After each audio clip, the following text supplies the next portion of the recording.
Hi, today I would like to share a story with you.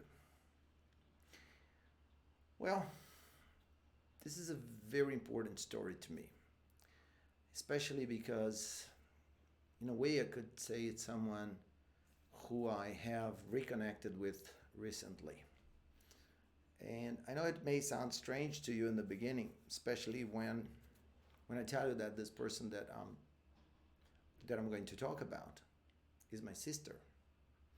Her name is Adriana, and she was born on the 1st of October 1966. She was the second child in my family. My parents had already had one kid, Alexandre, my brother, and then my sister came in 1966. And 1.5 years later, I was born. But anyway, this is not about me. This is about my sister. So she was born on October 1st, 1966.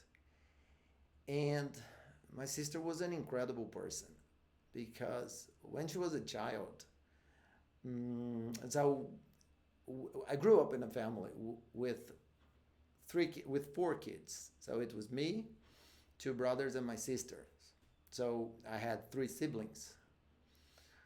But my sister was a very special kid, and when she was a little girl, I personally don't remember this because I was very young, but this is a story that my mother used to tell me about what kind of kid, when she was like 3 or 4 years old, what kind of kid she was. And my sister was like this. She used to cry for nothing. So, for example, if my mom was sitting outside, in front of our house, and for no reason, my sister would start crying. And then my mom would turn to her and say, "Hey, Adriana, what's wrong?" And she would say, "Oh, mom, it's the wind. It's too strong. It's blowing on my face." So anyway, she would cry because of the wind. And later, when she became a teenager, we would make fun of her because of that. My mother would tell us that story again and again. But anyway, my sister was an incredible person. She was very smart. She was very creative, and she became this wonderful girl. I remember that when I was about 10 years old, a new school of English um, opened in my town. And in order to expand their business, they paid a visit to my parents and they offered us a kind of a promotion. They offered us, it wasn't a free course, but it was a good deal. It was a good offer.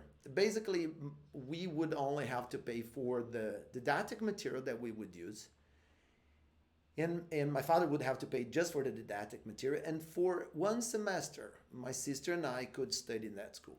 And I guess that was like their marketing strategy. They would give a one semester for free for their clients in order for people to get to know their business, in order for people to get to know their services.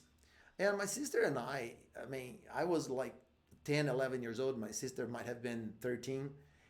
And as you can imagine, as kids who had never been to a private school before, who had never had language courses or anything, we were very excited, my sister and I. And then for 6 months we studied there. But unfortunately, after 6 months, the company, this school, they called my father, and they told him that if we wanted to continue studying there, from that point on, we would have to pay their full fees. And then, of course, my father was just a police officer at the time, and we were a family of very low income, and we always studied in public schools and so on. So my parents, my father, my parents, they couldn't afford, so we had to stop. But anyway, it was a wonderful experience for me and for my sister, and we learned a lot. And in fact, we fell in love with English. And I'm sure that my sister today, she would probably speak English even better than me. But anyway, so um, my sister was this very smart, this very creative kid. She was a very good student, and she loved, for example, Portuguese classes. You know, so at school, one of her favorite teachers and one of her favorite classes was Portuguese. And I remember that her teacher loved Adriana because Adriana was very creative, and every time the teacher asked them to write an essay, to write a composition, Adriana's essays were always the most creative ones.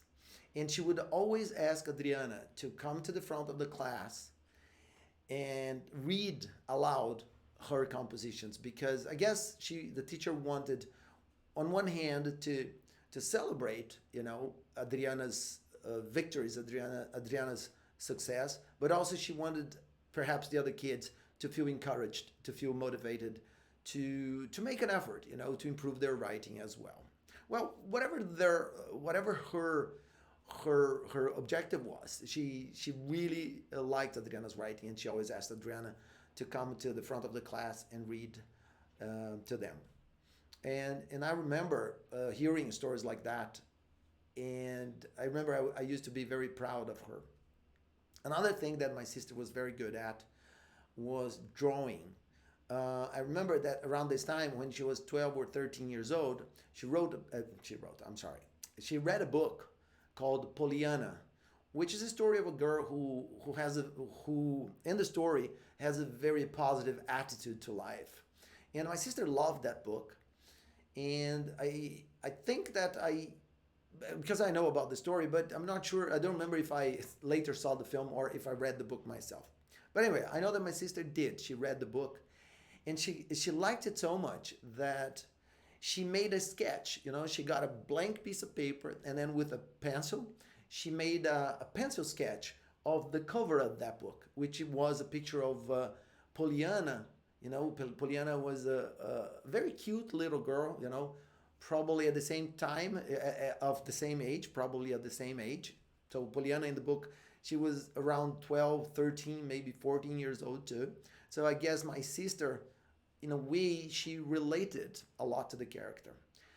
And then she made that sketch, you know, and I remember the sketch very vividly. You're going to understand later why I remember this sketch so vividly. It's just that I don't want to tell you now because I don't want to spoil the story that I'm telling you. So anyway, Pollyanna was this beautiful girl, and she had freckles on her face. And then when my sister made the drawing, you know, when she made this pencil sketch, even the freckles, you know, on her face, they were just perfect. And it was a beautiful drawing, and I loved it too. So anyway, my sister was this kid, you know, very intelligent, very smart. I remember that at that time, around that time too, my younger brother, Luis Carlos, or his nickname is Neto. We called him Neto, which, by the way, is a nickname that I gave him for for a reason that I don't remember myself. But so my younger brother Neto, he was not like us. He was not like my sister and I. We loved school. Neto didn't like school. I mean, he was a lazy boy. He hated studying and he never did his homework and so on.